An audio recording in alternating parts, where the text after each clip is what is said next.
ಶ್ರೀಕೃಷ್ಣಾಯ ನಮಃ. ಶ್ರೀ ಗುರುಭ್ಯೋ ನಮಃ. ಭೂಷಾರತ್ನಂ ಭುವನವಲಯಸ್ಯಾಖಿಲಾಶ್ಚರ್ಯರತ್ನಂ ಲೀಲಾರತ್ನಂ ಜಲದಿ ದುಹಿತುರ್ದೇವತಾಮೂಲಿರತ್ನಂ ಚಿಂತಾರತ್ನಂ ಜಗತಿ ಭಜತಾಂ ಸತ್ಸರೋಜಾದ್ಯುರಸ್ನಂ ಕೌಸಲ್ಯಾಯ ಲಸತು ಮಮ ಹೃನ್ಮಂಡಲೆ ಪುತ್ರರತ್ನಂ ರಾಮಾಯ ರಾಮಭದ್ರಾಯ ರಾಮಚಂದ್ರಾಯ ವೇದಸೇ ರಘುನಾಥಾಯ ನಾಥಾಯ ಸೀತಾಯ ಪತಯೇ ನಮಃ. ವಿಶ್ವಾಮಿತ್ರ ಋಷಿಗಳ ಜೊತೆ ರಾಮಲಕ್ಷ್ಮಣರು ಹೊರಟಿದ್ದಾರೆ. ಆಗ ಅನೇಕ ಕಥೆಗಳನ್ನು ವಿಶ್ವಾಮಿತ್ರ ಋಷಿಗಳು ಅವರಿಗೆ ತಿಳಿಸ್ತಾ ಇದ್ದಾರೆ. ಇಲ್ಲಿಯ ತನಕ ಸಗರರಾಜನ ಕಥೆಯನ್ನು ತಿಳಿಸಿದ್ರು. ಮುಂದೆ ಸಮುದ್ರ ಮಥನದ ಕಥೆಯನ್ನು ವಿಶ್ವಾಮಿತ್ರ ಋಷಿಗಳು ತಿಳಿಸ್ತಾರೆ. ಧನ್ವಂತರಿ ರೂಪಿಯಾದ ಪರಮಾತ್ಮನು ಹೇಗೆ ಪ್ರಾದುರ್ಭವಿಸಿದ ಅದೆಲ್ಲವನ್ನು ಕೂಡ ತಿಳಿಸಿ ಮುಂದೆ ಮರುದೇವತೆಗಳ ಉತ್ಪತ್ತಿ ಆ ಕಥೆಯನ್ನು ತಿಳಿಸ್ತಾರೆ. ಆಮೇಲೆ ವಿಶಾಲನ ಕಥೆಯನ್ನು, ಇಕ್ಷ್ವಾಕುವಿನಿಂದ ವಿಶಾಲ ಹುಟ್ಟುತ್ತಾನೆ.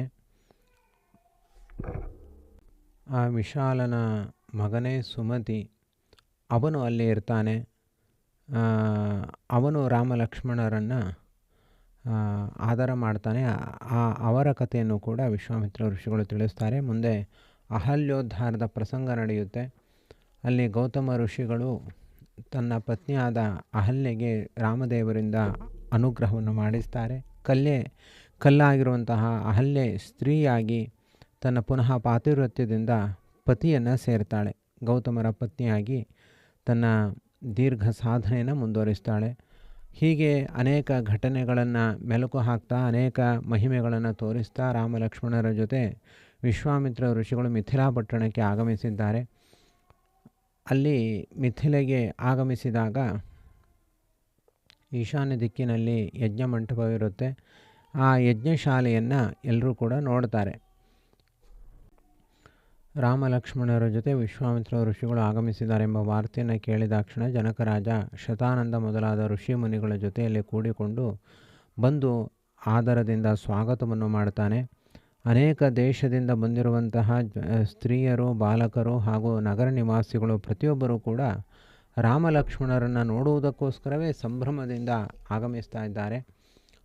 ಜನಕರಾಜನ ಪಟ್ಟಣದಲ್ಲಿ ರಾಮಲಕ್ಷ್ಮಣರನ್ನು ನೋಡುವುದಕ್ಕೋಸ್ಕರ ಎಲ್ಲ ದಿಕ್ಕುಗಳಲ್ಲೂ ಕೂಡ ಜನಸ್ತೋಮ ಕಿಕ್ಕಿರಿದೆ.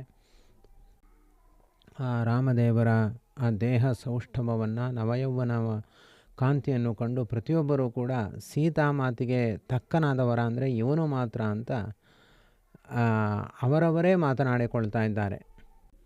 ಅಷ್ಟೇ ಅಲ್ಲ, ಸ್ವತಃ ಜನಕರಾಜನು ಕೂಡ ಮಾರು ಹೋಗ್ತಾನೆ. ಆ ರಾಮಲಕ್ಷ್ಮಣರನ್ನು ನೋಡಿ ತುಂಬ ಅವನ ಮನಸ್ಸು ಪ್ರಫುಲ್ಲವಾಗುತ್ತೆ. ಅವನಿಗೂ ಮನಸ್ಸಿನಲ್ಲಿ ನನ್ನ ಮಗಳಿಗೆ ಇವನೇ ತಕ್ಕವರ ಎಂಬ ಭಾವ ಉಂಟಾಗುತ್ತೆ. ಆಗ ವಿಶ್ವಾಮಿತ್ರ ಋಷಿಗಳು ಶ್ರೀರಾಮನ ಪರಿಚಯವನ್ನು ಜನಕರಾಜನಿಗೆ ಮಾಡಿಸ್ತಾರೆ. ಅಯಂ ದಶರಥಸ್ಯಾಂಗಃ ನಂದನಃ ಪುರುಷೋತ್ತಮಃ ಚಿಕೀರ್ಷು ಸುರಕಾರ್ಯಾಣಿ ರಾಮೋ ನಾಮ ಮನೋರಮಃ. ಇವನು ದಶರಥನ ಪುತ್ರ, ಪುರುಷೋತ್ತಮ, ಮನೋಹರನಾಗಿದ್ದಾನೆ. ದೇವಕಾರ್ಯವನ್ನು ಮಾಡುವುದಕ್ಕಾಗಿ ಆಗಮಿಸಿದ್ದಾನೆ. ಅಯಂ ತಸ್ಯಾನುಜ ಶ್ರೇಷ್ಠೋ ಲಕ್ಷ್ಮಣಃ ಶುಭಲಕ್ಷಣಃ ಅಯೋಧ್ಯಾಯ ಮಯಾ ನೀತೌ ಏತೋ ಸಿದ್ಧಾಶ್ರಮಂ ಪ್ರತಿ. ಇವನು ಮತ್ತೊಬ್ಬ ಅವನ ಶುಭಲಕ್ಷಣ ಸಂಪನ್ನನಾಗಿರುವಂಥವನೇ ಲಕ್ಷ್ಮಣ. ಇವರಿಬ್ಬರನ್ನು ನಾನು ಅಯೋಧ್ಯೆಯನ್ನು ಕರೆದುಕೊಂಡು ಬಂದಿದ್ದೇನೆ. ಯಾಕೆ ಅಂದರೆ ಯಜ್ಞ ರಕ್ಷಣೆ ಆಗಬೇಕಿತ್ತು. ಮತ್ತು ಇವರು ನನ್ನ ಯಜ್ಞದಲ್ಲಿ ಪ್ರತಿಬಂಧಕರಾಗಿರುವಂತಹ ಎಲ್ಲ ರಾಕ್ಷಸರನ್ನು ಕೂಡ ಸಂಹಾರ ಮಾಡಿದ್ರು. ಗೌತಮ ಮುನಿಯ ಪತ್ನಿಯಾದ ಅಹಲ್ಯೆಯನ್ನು ಕೂಡ ಶಾಪದಿಂದ ವಿಮುಕ್ತಗೊಳಿಸಿದರು. ಹೀಗೆ ಅನೇಕ ಮಹಿಮೆಗಳೆಲ್ಲವನ್ನೂ ಕೂಡ ವಿಶ್ವಾಮಿತ್ರ ಋಷಿಗಳು ಜನಕರಾಜನ ಬಳಿ ತಿಳಿಸ್ತಾರೆ. ಅಷ್ಟಕ್ಕೆ ಸುಮ್ಮನೆ ಆಗಲ್ಲ. ವಿಶ್ವಾಮಿತ್ರ ಋಷಿಗಳು ನೇರವಾಗಿ ಹೇಳಿಬಿಡ್ತಾರೆ. ಸಮಸ್ತ ಗುಣ ಸಂಪೂರ್ಣಂ ಏನಂ ಜಾಮಾತರಂ ಕುರು ವೀರ ಕ್ಷೀರಾಂಬುದಿರಿವ ಪುರಾಣ ಪುರುಷಂ ಪುರ. ವೀರರ ಪಾಲಿಗೆ ಕ್ಷೀರ ಸಮುದ್ರ ಇವನು, ಪುರಾಣ ಪುರುಷ, ಸಮಸ್ತ ಗುಣ ಪರಿಪೂರ್ಣ. ಇವನನ್ನು ನಿನ್ನ ಅಳಿಯನನ್ನಾಗಿ ಮಾಡಿಕೋ, ಇದಕ್ಕಿಂತ ನಿನ್ನ ದೊಡ್ಡ ಧನ್ಯತೆ ಮತ್ತೊಂದಿಲ್ಲ ಅಂತ ನೇರವಾಗಿ ಹೇಳಿಬಿಡ್ತಾರೆ. ವಿಶ್ವಾಮಿತ್ರ ಋಷಿಗಳ ಮಾತನ್ನು ಕೇಳಿ ಶತಾನಂದರಿಗೆ ಭಾರಿ ಸಂತೋಷ ಆಗಿಬಿಡುತ್ತೆ. ಆಗ ಅವರು ಹೇಳ್ತಾರೆ, ರಾಮದೇವ ಜಗನ್ನಾಥ ಸ್ವಾಗತಂ ಸಾನುಜಸ್ಯತೆ ದಿಷ್ಟ್ಯಾಮೆ ಜೀವಿತಾ ಮಾತಾ ಭವತಾ ಕರುಣಾವತ. ಶ್ರೀರಾಮನೇ, ನೀನು ಜಗನ್ನಾಥನೇನು ಅನುಜ ಸಹಿತನಾಗಿ ನೀನು ಆಗಮಿಸಿದೆ. ನಿನಗೆ ನಾನು ಸುಸ್ವಾಗತವನ್ನು ಮಾಡ್ತಾ ಇದ್ದೇನೆ ಅಂತ. ಶತಾನಂದರು ಬೇರೆ ಯಾರೂ ಅಲ್ಲ, ಗೌತಮ ಋಷಿಗಳ ಮಗ. ತನ್ನ ತಾಯಿಗೆ ಕಲ್ಲಿನಿಂದ ಮೋಚನೆ ಆದ ವಿಷಯವನ್ನು ವಿಶ್ವಾಮಿತ್ರ ಋಷಿಗಳಿಂದ ಕೇಳಿ ತಿಳಿದು ಭಾರಿ ಆಶ್ಚರ್ಯ ಆಗುತ್ತೆ. ಹಾಗಿದ್ರೆ ನೀನು ಪುರಾಣ ಪುರುಷೋತ್ತಮ, ನೀನು ಸಾಕ್ಷಾತ್ ಜಗನ್ನಾಥ, ನೀನು ಸಾಕ್ಷಾತ್ ದೇವರು ನೀನು ಅಂತಲೇ ಕೊಂಡಾಡಿ ಬಿಡ್ತಾರೆ ಶತಾನಂದ ಋಷಿಗಳು. ಆ ಶತಾನಂದರು ಹಾಗೆ ಹೊಗಳ್ತಾ ಸಾಕ್ಷಾತ್ ದೇವರ ಎಲ್ಲ ಲಕ್ಷಣವನ್ನು ಕೂಡ ರಾಮದೇವರಲ್ಲಿ ಸಮನ್ವಯ ಮಾಡಿ ಸಾಷ್ಟಾಂಗ ನಮಸ್ಕಾರ ಮಾಡಿಬಿಡ್ತಾರೆ. ರಾಮ ಏನೂ ಪ್ರತಿಕ್ರಿಯೆ ಕೊಡೋದಿಲ್ಲ. ಮಂದಹಾಸದಿಂದ ವಿಶ್ವಾಮಿತ್ರ ಋಷಿಗಳನ್ನು ನೋಡಿಬಿಡ್ತಾನೆ. ಸುಜ್ಞಾನರೂಪೇ ಜಗದೇಕದೀಪೇ ನಾಜ್ಞಾನಲೇಶೋಪಿ ಘಟೇತ ರಾಮೇ ಪ್ರಕಾಶಮೂರ್ತ ಮಹಿಮ ಪ್ರಕಾಶೇನ ಹಿ ಕ್ವಚಿದ್ವಾಂತಲವೋಪಿ ಲಕ್ಷ್ಮ್ಯಃ. ಇಂತಹ ರಾಮದೇವರು ಸಾಕ್ಷಾತ್ ಸೂರ್ಯ ಇದ್ದಂತೆ, ಸೂರ್ಯನಲ್ಲಿ ಸ್ವಲ್ಪವಾದರೂ ಕತ್ತಲೆ ಉಳಿಯೋಕ್ಕೆ ಸಾಧ್ಯವ? ಹಾಗೆ ಈ ರಾಮದೇವರಲ್ಲಿ ಒಂದೇ ಒಂದು ದೋಷವೂ ಕೂಡ ಇಲ್ಲ. ಮುಂದೆ ಸೀತಾ ಸ್ವಯಂವರದ ಪ್ರಸಂಗ ಪ್ರಾರಂಭ ಆಗುತ್ತೆ. ಜನಕರಾಜ ವಿಶ್ವಾಮಿತ್ರ ಋಷಿಗಳನ್ನು ಯಜ್ಞಮಂಟಪಕ್ಕೆ ಕರೆದೊಯ್ತಾನೆ. ಜೊತೆಯಲ್ಲಿ ರಾಮಲಕ್ಷ್ಮಣರನ್ನು ಕೂಡ ಕರೆದುಕೊಂಡು ಹೋಗ್ತಾನೆ. ಅಲ್ಲಿ ವಿನಯದಿಂದ ವಿಶ್ವಾಮಿತ್ರ ಋಷಿಗಳನ್ನು ಉದ್ದೇಶಿಸಿ ರಾಮಲಕ್ಷ್ಮಣರನ ಕುರಿತು ಹೀಗೆ ಮಾತನಾಡ್ತಾನೆ ಜನಕರಾಜ. ಯಾಗಾಯ ಗಾಂ ಗಾಧಿಜ ಕರ್ಷತೆ ಮೇ ಬಭೂವ ಕನ್ಯಾ ಭುವನೇಶು ಧನ್ಯ ಸೀರಾಗ್ರ ಮಾರ್ಗಾಧತ ಏವ ಸೀತಾ ಮಹಾನಿಧಿ ಶ್ರೀರಿವ ನಿರ್ಧನಸ್ಯ. ಸೀತಾ ಹೇಗೆ ಹುಟ್ಟಿದ್ಲು ಅನ್ನೋದನ್ನು ಸ್ಪಷ್ಟವಾಗಿ ಹೇಳ್ತಾನೆ. ನಾನು ಯಜ್ಞ ಮಾಡಬೇಕು ಅಂತ ಭೂಮಿಯನ್ನು ಉಳ್ತಾ ಇದ್ದೆ. ಆಗ ಸಮಸ್ತ ಜಗತ್ತಿನಲ್ಲಿ ಮಾನ್ಯಳಾದ ಲಕ್ಷ್ಮೀದೇವಿಯೇ ಕನ್ಯೆಯಾಗಿ ಅಲ್ಲಿ ಪ್ರಾದುರ್ಭೂತಳಾದ್ಲು. ಒಬ್ಬ ದರಿದ್ರನಿಗೆ ಮಹಾನಿಧಿ ಸಿಕ್ಕಿದಂತೆ ನೇಗಿಲಿನ ತುದಿಯಿಂದ ಸೀತಾದೇವಿ ನನಗೆ ದೊರಕಿದ್ಲು. ಕಂಬದಿಂದ ನರಸಿಂಹದೇವರು ಪ್ರಾದುರ್ಭೂತರಾದರು, ಇವಳ ಪತಿ. ಹಾಗೆ ಈಕೆ ಭೂಮಿಯಿಂದ ಪ್ರಾದುರ್ಭೂತಳಲ್ಲು. ಸೀರೆಗೆ ಸಿಕ್ಕಾಕಿಕೊಂಡಂತೆ ಸೀರಾತ್ ಜಾತ ಸೀತಾ. ಸೀರಾ ಅಂದರೆ ನೇಗಿಲಿನ ತುದಿ. ಈ ಬಾಲೆ ಸಾಮಾನ್ಯ ಅಲ್ಲ, ಪರಿಪೂರ್ಣಳಾಗಿದ್ದಾಳೆ. ಇಂಥವಳಿಗೆ ಯೋಗ್ಯನಾದ ವರ ಬೇಕು ಎಂಬ ಹಂಬಲದಿಂದ ನಾನು ರುದ್ರದೇವರನ್ನ ಕುರಿತು ತಪಸ್ಸು ಮಾಡಿದೆ. ಆಗ ರುದ್ರದೇವರು ಪ್ರಸನ್ನರಾಗಿ ನನಗೆ ಒಂದು ಧನಸ್ಸನ್ನು ನೀಡಿದ್ರು. ಯಾರು ಈ ಧನಸ್ಸನ್ನು ಹೆದೆಯೇರಿಸ್ತಾರೋ ಅವರಿಗೆ ನಿನ್ನ ಮಗಳನ್ನು ಕೊಡು ಅಂತ ತಿಳಿಸಿದ್ದಾರೆ. ಆದ್ದರಿಂದ ರುದ್ರದೇವರನ್ನು ಬಿಟ್ಟು ಬೇರೆ ಯಾರಿಗೂ ಕೂಡ ಈ ಧನಸ್ಸನ್ನು ಎತ್ತಲಿಕ್ಕೂ ಸಾಧ್ಯ ಇಲ್ಲ.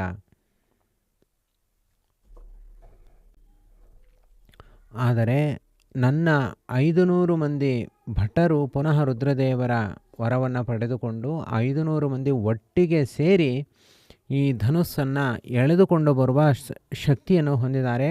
ಅವರನ್ನು ಬಿಟ್ಟು ಬೇರೆ ಯಾರಿಗೂ ಕೂಡ ಇದನ್ನು ಅಳುಗಾಡಿಸ್ಲಿಕ್ಕೂ ಕೂಡ ಸಾಧ್ಯ ಇಲ್ಲ. ಆಮೇಲೆ ನಾನು ಜಗತ್ತಿನಲ್ಲಿ ಈ ವಿಷಯವನ್ನು ಎಲ್ಲ ರಾಜರಿಗೂ ಕೂಡ ತಿಳಿಸಿದೆ. ಯಾರು ಈ ಶಿವಧನುಸ್ಸನ್ನು ಹೆದೆಯೇರಿಸ್ತಾರೋ ಅವರಿಗೆ ನನ್ನ ಮಗಳನ್ನು ಧಾರೆ ಎರೆದು ಕೊಡ್ತೀನಿ ಅಂತ.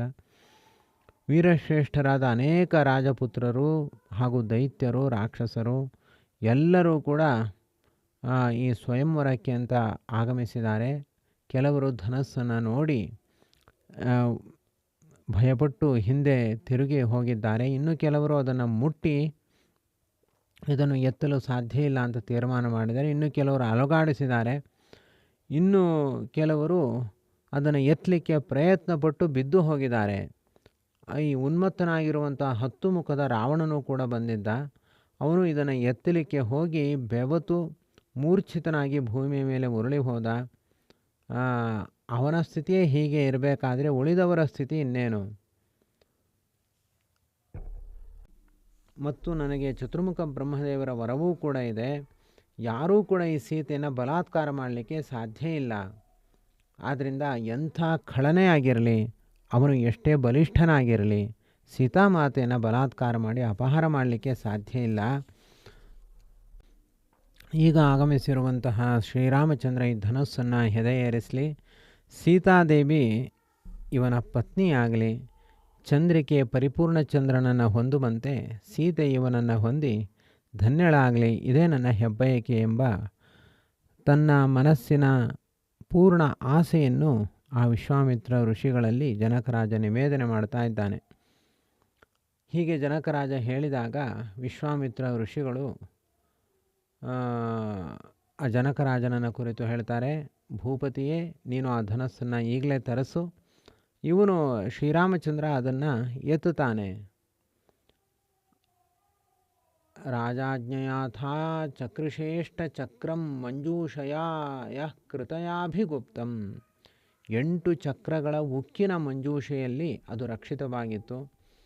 ಅದು 500 ಮಂದಿ ಅಲ್ಲ, 5,000 ಸಂಖ್ಯೆ ವೀರಶ್ರೇಷ್ಠರಿಂದ ಮಾತ್ರ ಎಳೆಯಲಿಕ್ಕೆ ಸಾಧ್ಯವಾಗಿತ್ತು. ಅವರಿಗೂ ಕೂಡ ರುದ್ರದೇವರ ಅನುಗ್ರಹ ಇತ್ತು. ಅಂತಹ ಶಿವಧನುಸ್ಸನ್ನು ಅವರೆಲ್ಲರೂ ಕೂಡ 5,000 ಮಂದಿ ಭಟರು ಎಳೆದುಕೊಂಡು ಬಂದರು. ಆಗ ವಿಶ್ವಾಮಿತ್ರ ಋಷಿಗಳು ರಾಮನನ್ನು ಕುರಿತು ಹೇಳ್ತಾರೆ, ವತ್ಸ ರಾಮ ಇದಂ ಆಪೂರಯ ಚ ಅಪರರತ್ನಂ. ಶ್ರೀರಾಮನೇ, ಈ ಶ್ರೇಷ್ಠ ಧನುಸ್ಸನ್ನು ಹೆದೆಯೇರಿಸು ಅಂತ ಹೇಳಿದಾಗ ಶ್ರೀರಾಮಚಂದ್ರ ಹಾಗೇ ಆಗಲಿ, ನಾನು ತಮ್ಮ ಅಪ್ಪಣೆಯಂತೆ ಮಾಡ್ತೀನಿ ಅಂತ ಶಿರವಾಗಿ ಹೇಳ್ತಾನೆ.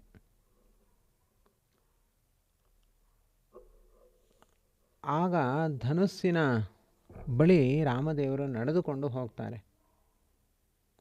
ಆಗ ಅವನ ಸೌಂದರ್ಯ ಹೇಗಿತ್ತು? ಶ್ಯಾಮಂ ಚಲತ್ಕುಂಡಲಚಾರುಗಂಡಂ ಲಾವಣ್ಯ ಸಿಂಧುಂ ಧನುರಾವ್ರಜಂತಂ ಲೋಕೇಶಮಾಲೋಕ್ಯ ವಿಲಾಸಿನೀನಾಂ ಅನ್ಯೋನ್ಯಮಾಸೀದಿತಿ ತತ್ರ ವಾರ್ತಾ. ಆ ಧನಸ್ಸಿನ ಬಳಿಗೆ ನಡೆದುಕೊಂಡು ಹೋಗಬೇಕಾದ್ರೆ ಆ ಶ್ಯಾಮವರ್ಣದ ಚಲಿಸುವ ಕುಂಡಲಗಳಿಂದ ಶೋಭಿಸುವ ಕೆನ್ನೆಗಳ ಲಾವಣ್ಯ ಸಾಗರನಾದ ಲೋಕೇಶನಾದ ಶ್ರೀರಾಮನನ್ನು ಕಂಡು ಎಲ್ಲ ವಿಲಾಸಿನಿ ಸ್ತ್ರೀಯರು ಪರಸ್ಪರ ಮಾತನಾಡಿಕೊಳ್ತಾ ಇದ್ದರು. ನಮ್ಮೆಲ್ಲರ ತಪಸ್ಸನ್ನು ಧಾರೆ ಎರೆದು ಬಿಡ್ತೀವಿ, ಇವನು ಧನುಸ್ಸನ್ನು ಹೆದೆಯೇರಿಸಲಿ, ಸೀತೆಗೆ ಇವನೇ ತಕ್ಕನಾದ ಗಂಡನಾಗಲಿ ಅಂತ ಪ್ರತಿಯೊಬ್ಬರೂ ಕೂಡ ಕೇಳಿಕೊಳ್ತಾರಂತೆ. ಸೀತೈವ ರಾಮಸ್ಯ ಘಟೇತ ರಾಮ ತಸ್ಯಾಶ್ಚ ಯೋಗ್ಯೋ ನನು ರಾಮ ಏವ. ಸೀತೆಗೆ ರಾಮನೇ ಸರಿಯಾದ ವ್ಯಕ್ತಿ, ಹಾಗೆ ರಾಮನಿಗೆ ಸೀತೆಯೇ ಸರಿಯಾದ ಹೆಂಡತಿ. ಯಥಾ ಇಂದಿರೈವ ಅಸ್ತಿ ಮುಕುಂದ ಯೋಗ್ಯ ಮುಕುಂದ ಏವೋಚಿತ ಇಂದಿರಾಯ. ಮಹಾಲಕ್ಷ್ಮಿಗೆ ಮುಕುಂದ, ಮುಕುಂದನಿಗೆ ಮಹಾಲಕ್ಷ್ಮಿ ಹೇಗೋ ಹಾಗೆ ಅಂತ ಅಲ್ಲಿ ಅಯೋಧ್ಯ ಪಟ್ಟಣದಲ್ಲಿರುವಂಥ ಎಲ್ಲರೂ ಕೂಡ ಮಾತನಾಡಿಕೊಳ್ತಾರೆ. ಮಿಥಿಲಾ ಪಟ್ಟಣದಲ್ಲಿರೋರೆಲ್ಲರೂ ಕೂಡ ಮಾತನಾಡಿಕೊಳ್ತಾರೆ.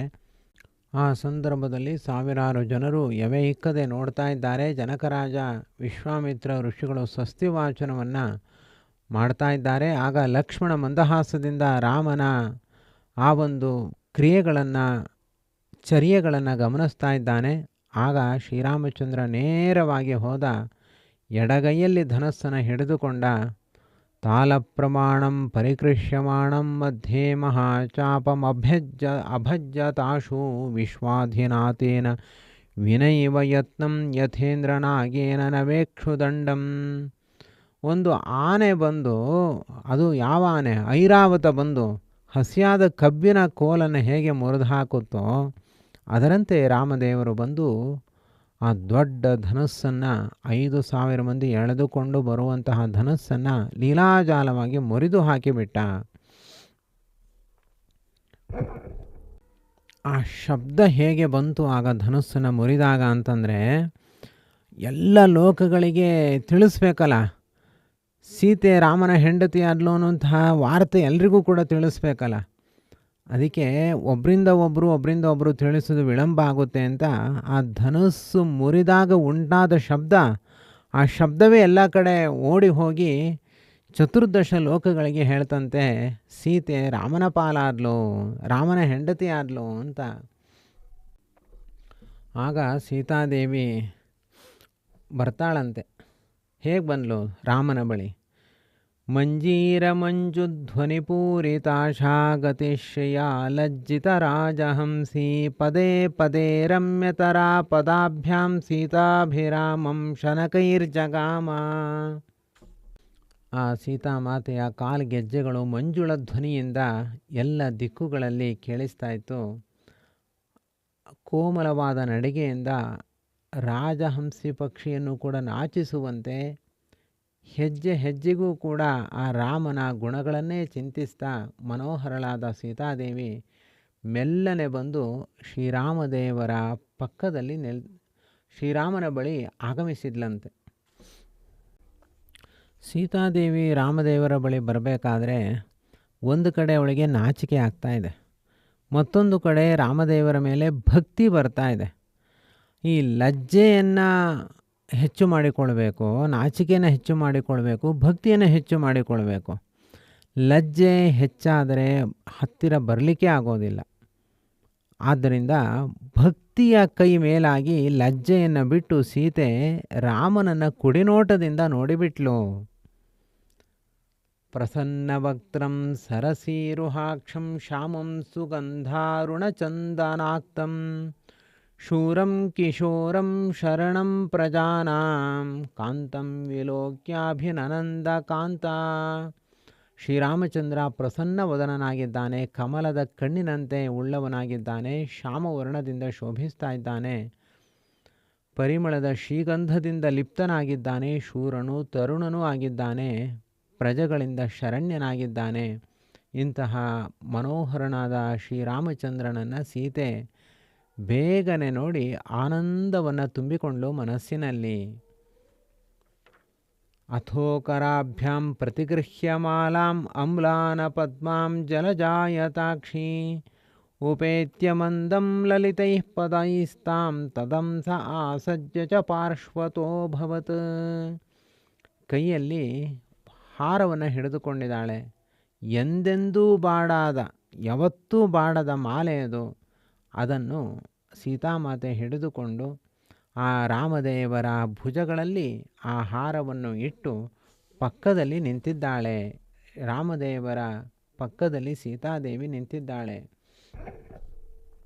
ಈ ಒಂದು ಮಂಗಳದ ಸನ್ನಿವೇಶವನ್ನು ನೋಡುವುದಕ್ಕೋಸ್ಕರ ಶಂಭು ಶಂಕರ ಪುರಂದರಾದಯ ಸುಂದರೀಯತಮವೇಕ್ಷ ಸುಂದರಂ ಆತ್ಮನಾಂ ಜನಕಮಾದಿಪೂರುಷಂ ತುಷ್ಟು ವಚ್ಚತು ತೃಷಚ್ಚ ಸಾನುಗಾಹ.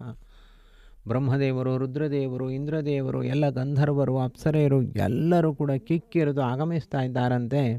ಸೀತಾಮಾತೆ ಶ್ರೀರಾಮಚಂದ್ರನನ್ನು ವರಿಸ್ತಾ ಇದ್ದಾಳೆ ಅಂತ ಈ ಒಂದು ಸೀತಾ ಕಲ್ಯಾಣವನ್ನು ಅನುಭವಿಸುವುದಕ್ಕೋಸ್ಕರ ಮೇಲಿನ ಸಪ್ತ ಲೋಕಗಳಿಂದ ಎಲ್ಲರೂ ಕೂಡ ಓಡಿ ಓಡಿ ಆಗಮಿಸ್ತಾ ಇದ್ದಾರೆ. ಈ ಒಂದು ಅವಕಾಶದಿಂದ ನಾವೆಲ್ಲಿ ವಂಚಿತರಾಗಿಬಿಡ್ತೇವೋ ಅನ್ನುವಂತಹ ಆತಂಕದಿಂದ ಆಗಮಿಸ್ತಾ ಇದ್ದಾರೆ. ಹೀಗಿರುವಾಗ ಆ ರಾಮದೇವರ ಜೊತೆಯಲ್ಲಿ ಸೀತಾಮಾತೆಗೆ ವಿವಾಹವನ್ನು ಮಾಡುವುದಕ್ಕೋಸ್ಕರ ಜನಕರಾಜ ವಿಶ್ವಾಮಿತ್ರ ಋಷಿಗಳ ಅನುಮತಿಯನ್ನು ಪಡೆದು ದಶರಥನ ಬಳಿಗೆ ದೂತರನ್ನು ಕಳುಹಿಸಿಕೊಡ್ತಾನೆ.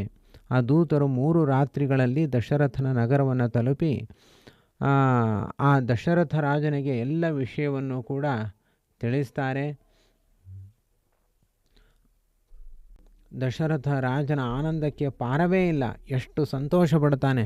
ವಿಶ್ವಾಮಿತ್ರ ಋಷಿಗಳ ಜೊತೆ ಮಕ್ಕಳಿಬ್ಬರು ಹೋಗಿದ್ದಾರೆ ಅಂತ ದುಃಖದಲ್ಲಿ ಇದ್ದ, ಏನಾಯಿತೋ ಏನೋ ಅಂತ. ಯಾವಾಗ ತನ್ನ ಮಗನ ಮಂಗಳ ವಾರ್ತೆ ಹೀಗೆ ದೂತರ ಮೂಲಕ ಕೇಳಿ ಬರುತ್ತೋ ತುಂಬ ಸಂತೋಷ ಪಡ್ತಾನೆ.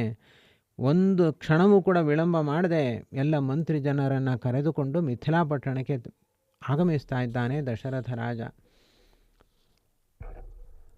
ಚತುರಂಗ ಸೇನೆಯನ್ನು ಕರೆದುಕೊಂಡು ವಸಿಷ್ಠರನ್ನು ಮುಂದೆ ಮಾಡಿಕೊಂಡು ದಶರಥ ರಾಜ ಜನಕನ ಆಸ್ಥಾನ ಮಂಟಪಕ್ಕೆ ಆಗಮಿಸಿದ್ದಾನೆ. ದಶರಥ ರಾಜನನ್ನು ಜನಕರಾಜ ಎದುರುಗೊಂಡಿದ್ದಾನೆ. ಇಬ್ಬರೂ ಕೂಡ ಭಾರೀ ಸಂತೋಷದಿಂದ ಪರಸ್ಪರ ಆಲಿಂಗನ ಮಾಡಿದ್ದಾರೆ. ದಶರಥ ರಾಜನಿಗೆ ಜನಕರಾಜನ ಬಳಿ ಏನು ಹೇಳಬೇಕು ಅಂತ ಮಾತುಗಳೇ ಹೊರಡುತ್ತಿಲ್ಲ, ಅಷ್ಟು ಭಾವುಕನಾಗಿದ್ದಾನೆ. ಆಗ ಜನಕರಾಜ ಹೇಳ್ತಾನೆ, ನನ್ನ ಮಗಳಾದ ಸೀತೆಯನ್ನು ನಿನ್ನ ಮಗನಾದ ಶ್ರೀರಾಮಚಂದ್ರನಿಗೆ ನಾನು ಧಾರೆ ಎರೆದು ದಾನ ಮಾಡ್ತಾ ಇದ್ದೇನೆ, ಕನ್ಯಾದಾನ ಮಾಡ್ತಾ ಇದ್ದೇನೆ. ಅಷ್ಟೇ ಅಲ್ಲ, ನನ್ನ ಇನ್ನೊಬ್ಬಳು ಮಗಳಿದ್ದಾಳೆ, ಅವಳನ್ನು ಊರ್ಮಿಳೆಯನ್ನು ಲಕ್ಷ್ಮಣನಿಗೆ ನೀಡಿ ನಾನು ವಿವಾಹವನ್ನು ಮಾಡಿಕೊಡ್ತೀನಿ ಅಂತ ಹೇಳಿದಾಗ ದಶರಥನಿಗೆ ಮತ್ತಷ್ಟು ಸಂತೋಷವಾಗುತ್ತೆ. ಆ ದಶರಥನ ಸಂತೋಷವನ್ನು ನೋಡಿ ಜನಕರಾಜನಿಗೂ ಕೂಡ ಸಂತೋಷವಾಗುತ್ತೆ. ಆಗ ವಿಶ್ವಾಮಿತ್ರ ಋಷಿಗಳು ಹಾಗೂ ವಸಿಷ್ಠರು ಜನಕರಾಜನನ್ನು ಕುರಿತು ಹೇಳ್ತಾರೆ, ನಿನ್ನ ತಮ್ಮನ ನಿನ್ನ ತಮ್ಮನಾದ ಕುಶಧ್ವಜನಿಗೆ ಇಬ್ಬರು ಹೆಣ್ಣು ಮಕ್ಕಳಿದ್ದಾರೆ. ಆ ಇಬ್ಬರನ್ನು ಭರತ ಮತ್ತು ಶತ್ರುಘ್ನರಿಗೆ ನೀಡಿ ವಿವಾಹ ಮಾಡು ಅಂತ ಹೇಳಿದಾಗ ಜನಕರಾಜನಿಗೆ ಭಾರಿ ಸಂತೋಷ ಆಗುತ್ತೆ. ಹಾಗೇ ಆಗಲಿ ಅಂತ 4 ಮಂದಿ ದಶರಥನ ಮಕ್ಕಳಿಗೆ ತನ್ನ 4 ಮಂದಿ ಕನ್ಯೆಯರನ್ನು ನೀಡಿ ವಿವಾಹ ಮಾಡುವುದಾಗಿ ನಿಶ್ಚಯವನ್ನು ಮಾಡ್ತಾರೆ. ಈಗ ಜನಕರಾಜ ಹಾಗೂ ಕುಶಧ್ವಜ ಇಬ್ಬರೂ ಕೂಡ ಶತಾನಂದ ಮುನಿಗಳ ನಿರ್ದೇಶನದಂತೆ ತಮ್ಮ ಕನ್ಯೆಯರಿಗೆ ಶೋಭನ ಕಾರ್ಯಗಳನ್ನು ಪೂರೈಸಿದ್ದಾರೆ. ಉತ್ತರ ಫಲ್ಗುಣಿ ನಕ್ಷತ್ರದಲ್ಲಿ ವಿವಾಹ ಕಾರ್ಯ ಪ್ರಾರಂಭವಾಗಿದೆ. ಒಂದೇ ಮುಹೂರ್ತದಲ್ಲಿ ಬ್ರಾಹ್ಮಣರಿಂದ 4 ಮಂದಿಗೆ ವಿವಾಹ ಕಾರ್ಯಕ್ರಮ ನಡೆದಿದೆ. ಅನಂತರ ಕುಲಧರ್ಮಕ್ಕೆ ಅನುಗುಣವಾಗಿ ವಸಿಷ್ಠರು, ವಿಶ್ವಾಮಿತ್ರ ಋಷಿಗಳು ಹೋಮ ಕಾರ್ಯವನ್ನು ಮಾಡ್ತಾ ಇದ್ದಾರೆ. ಚಕ್ರಾಂಕೇನ ಸರೋಜಾಂಕಂ ಸೀತಾಪಾಣಿಂ ಸ್ವಪಾಣಿನ ಅರುಣೇನಾರುಣಂ ರಾಮೋ ಜಗ್ರಾಹ ಜಗದೀಶ್ವರ. ಚಕ್ರದ ಚಿಹ್ನೆಯಿಂದ ಕೂಡಿರುವಂತಹ ಕೆಂಪಾದ ಹಸ್ತದಿಂದ ಕಮಲದ ಚಿಹ್ನೆಯಿಂದ ಕೂಡಿದ ಸೀತಾದೇವಿಯ ಕೆಂಪು ಹಸ್ತವನ್ನು ಶ್ರೀರಾಮಚಂದ್ರನು ಗ್ರಹಣ ಮಾಡಿದ್ದಾನೆ. ಅನಂತರ 3 ಬಾರಿ ಪ್ರದಕ್ಷಿಣೆ ಬಂದು ಅಗ್ನಿಗೆ ವಸಿಷ್ಠರು ಸಪ್ತಪದಗಳನ್ನು ನಡೆಸ್ತಾರೆ. ಸಪ್ತಪದಿ ಕಾರ್ಯಕ್ರಮ ನಡೆಯುತ್ತೆ. ಸಮಸ್ತ ಜಗತ್ತಿಗೆ ಜನಕನಾಗಿರುವಂತಹ ಶ್ರೀರಾಮಚಂದ್ರ ಹಾಗೂ ಸಮಸ್ತ ಜಗತ್ತಿಗೆ ತಾಯಿಯಾಗಿರುವಂತಹ ಸೀತಾದೇವಿ ಇಬ್ಬರೂ ಕೂಡ ವಧೂವರರಾದ ಈ ಒಂದು ಸನ್ನಿವೇಶವನ್ನು ಎಲ್ಲ ದೇವತೆಗಳು ಕೂಡ ಗಗನ ಮಾರ್ಗದಲ್ಲಿ ಕಂಡು ನಾವೇ ಧನ್ಯರು ಎಂದು ಭಾವಿಸ್ತಾ ಇದ್ದಾರೆ. ದೇವತೆಗಳು ವಾದ್ಯಗಳನ್ನು ಬಾರಿಸ್ತಾ ಇದ್ದಾರೆ. ಗಂಧರ್ವ ಶ್ರೇಷ್ಠರು ಗಾನವನ್ನು ಮಾಡಿದ್ದಾರೆ. ಪುಷ್ಪವೃಷ್ಟಿ ಆಗ್ತಾ ಇದೆ. ಅಪ್ಸರೆಯರ ಗುಂಪುಗಳು ನರ್ತನದಲ್ಲಿ ತಲ್ಲೀನವಾಗಿದೆ. ಅದರಂತೆ ಭೂಲೋಕದಲ್ಲಿರುವಂತಹ ಎಲ್ಲ ಮಿಥಿಲಾವಾಸಿಗಳು ಕೂಡ ಆ ಸೀತಾ ಕಲ್ಯಾಣ ಸ್ವಯಂವರವನ್ನು ಕಣ್ತುಂಬಿಕೊಂಡು ಆನಂದವನ್ನು ಅನುಭವಿಸ್ತಾ ಇದ್ದಾರೆ. ಊರ್ಮಿಳೆಯು ಲಕ್ಷ್ಮಣನ ಪತ್ನಿ ಆಗ್ತಾಳೆ. ಮಾಲವಿಯು ಭರತನ ಪತ್ನಿ ಆಗ್ತಾಳೆ.